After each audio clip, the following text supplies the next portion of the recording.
Welcome to Inside Chart Hills, a special anniversary edition. 2019 Christmas Eve, Raymac Holdings took on Chart Hills, and in the last year we've taken on a massive amount of work. It started in January inside the clubhouse with new programmes and services in place, and it's continued outside and throughout the whole venue. We realised that the golf course needed a substantial refurbishment. We had plenty of meetings and decided that we would do a 9-hole structure to complete. But when COVID came in, we decided 18 holes refurbishment, which basically was stripping the golf course back to the clay and re-sanding it ready for play next year.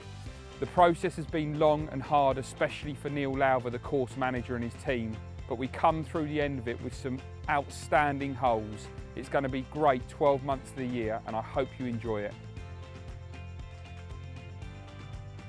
After the golf course works and what we've highlighted needs to continue out there, we understand that the clubhouse facility outside and internally needs decoration.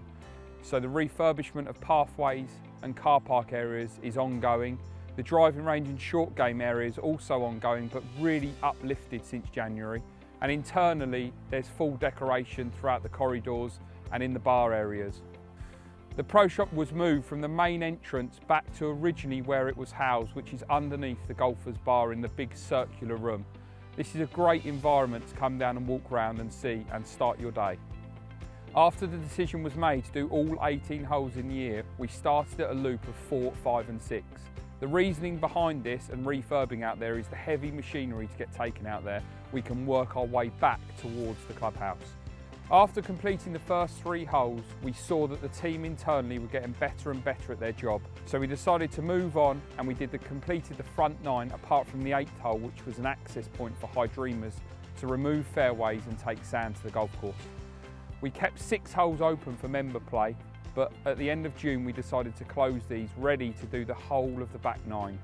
Finishing on 12 and 16, these are 2 holes continuing to grow through the winter as the ground temperature is still over 6 degrees and they're waiting their first cut. So the start of the process began with the irrigation heads. They were dug out and cleaned, keeping everything careful because the wiring under the ground. We have over 800 heads on the site, so you can imagine the time frame of this was colossal. But the upgrade's amazing, the watering system's working, and it's really been a big benefit to what we've done. Next stage of trenching was completed, and this was a case of a trenching team, which was Neil Lowther, course manager, and in the internal staff. They trenched a foot under the ground and put a 4-inch perforated pipe in, gravelled up to the top surface. This will release the water all the way down to the catch basins, and this is across 150 acres of fairway.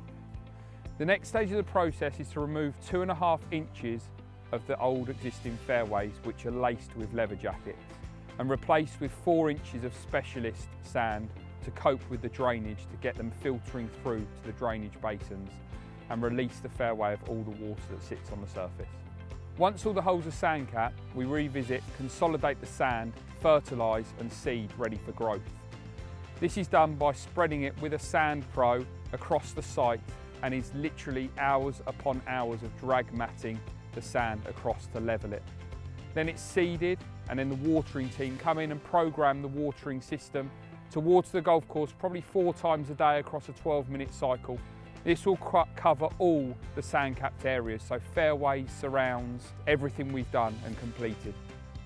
The team then will re-fertilise, ready for winter growth, because the fertilisation process is different summer to winter. And then the cutting process will also change. We'll go from Baroness small mowers, which are lightweight because of the sand, onto our normal fairway mowers, trying to achieve the cut length of 13 millimetres. I've got to say, I'm 39 years old and I never thought I'd be this excited to see grass grow.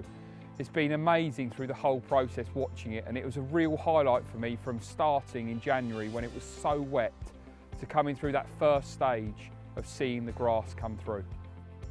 I don't know whether you remember, but in episode 1 we highlighted the 14th hole. This is an indication of where we started back in April. The fairways were eaten by leather jackets and there was no grass.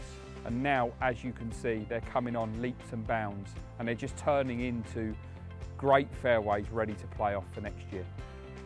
Here's the 15th fairway under construction, the stripped clay-based fairway into the sand-capped areas, and then onto this final result.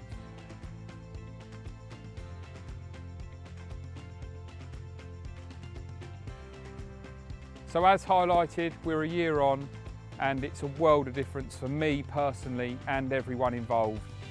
It's fantastic the work that's gone on and the growth that's happened. We still have plenty to do through the winter months, which we've highlighted in previous episodes. Thank you for watching and happy Christmas. We will see you in the new year.